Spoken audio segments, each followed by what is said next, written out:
All right, welcome to another one from the Outdoor Analyst. Today I just have a short video for you, but still short video. Hit that subscribe button if you don't mind. It helps the channel out immensely. And then leave some comments and some likes below, some things that you maybe are interested in this. What are we talking about? We're talking about the TRC South Pole and Polheim. And while I have both of these in my possession, Jacob B. Peterson sent over the South Pole for me to check out, and I just picked this up actually from the last Huntsman Outdoors, which is pretty darn sweet, for the Polheim. What are these knives? What are the differences in them? Let me show you, because I don't really see a lot of videos on here. And while I got them, mine as well. So sheath-wise, as you can tell, the South Pole has a actual belt sheath. Pancake style, nice thumb ramp, really nice sheath. The Polheim has a pocket sheath, and someone's like, hey, that's a pretty big knife for a pocket. Well, I actually had my Reef Circadian out, and well, honestly, it's the exact same. Here, let me just show you. It's the exact same dimensions in the pocket when it comes down to what actually shows on the outside.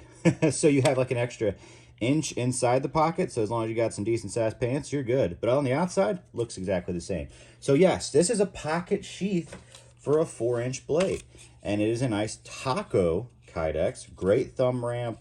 Honestly, excellent. Kind of love the brass on the outside there. Really solid sheaths. But it is a difference. Pocket sheath, belt sheath, much smaller profile, much larger profile. Both excellent kydex. Okay, knife-wise. These look pretty darn similar, don't they? Oh man, how similar are they? Look at that handle profile. Holy moly. They're almost identical in hand as far as the feel of these knives. What's different between them is the thickness, not only in the spine, 0.178 for the South Pole, I think 0.136 or 137 for the Polheim, but your micarta is thicker as well. So a little bit larger micarta for the South Pole, and it's a hair bit longer. As you can see, it's just a hair longer. I almost wanted to call it a 1/2 inch, but it's not. On the blade, technically, you get about a 1/2 inch more blade, and that's about it. So that's the difference. In feel, they feel almost identical. This one fills your hand out just a little bit more.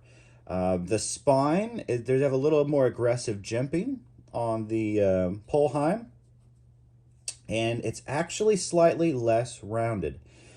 So if you're worried about like field dressing, your finger sticks on this knife better than it does the South Pole because it is so rounded. It's like it just wants to slide, off. And I think you can throw sparks with the Polheim. Got a little bit of a 90 up there. You really don't have that anywhere on the South Pole. Now, granted, even Jacob told me this. This is an older South Pole, so kind of keep that in mind. They may have 90'd off the back end there. They definitely, I believe, have thinned out the edge on the newer South Poles. Everyone I've talked to says, especially Jacob, he's like, yeah, my his Apocalypse has a thinner edge than the older South Pole here. And this is an LMAX, this is in MagnaCut, so pretty big differences on those steels. Both stainless, both pretty excellent. But that's your main differences. You have a slicier edge with the Polheim. You have a nice edge with the TRC South Pole, but it's a little slicier, the Polheim, a little smaller. But that's your main differences. They feel very similar in hand. So if you have one, you'll probably like the other if you like the feel of it. As far as size-wise goes, basically it's just, hey, if you ever wanted to put this in your pocket, you pick up a Polheim. That's really your main difference there. It's a much larger knife, and it does weigh a good chunk more because of how thick this steel is and how it goes all the way back. Full tang, and then a little bit of a extra micarta on there as well. But you have G10 scales, micarta on here. I actually like these grips better than the G10. If you could put these on here, I'd have been super happy. Hey, but it is what it is. That's your comparison on the down and dirty. They are phenomenal knives. I am going to be sad to send this one back to Jacob, but I'm really appreciative that he actually let me check this out. This is the first TRC I ever checked out, and I was like, oh man, that is some high quality stuff right there. And it is. We'll talk about these in the reviews. These are some of the best production knives, I think, in the world. They're amazing. All right. Let me know if you have any questions about them. While I still have them in hand, I'll post this, but I think I'm sending this knife out in a couple days. So you have till the weekend.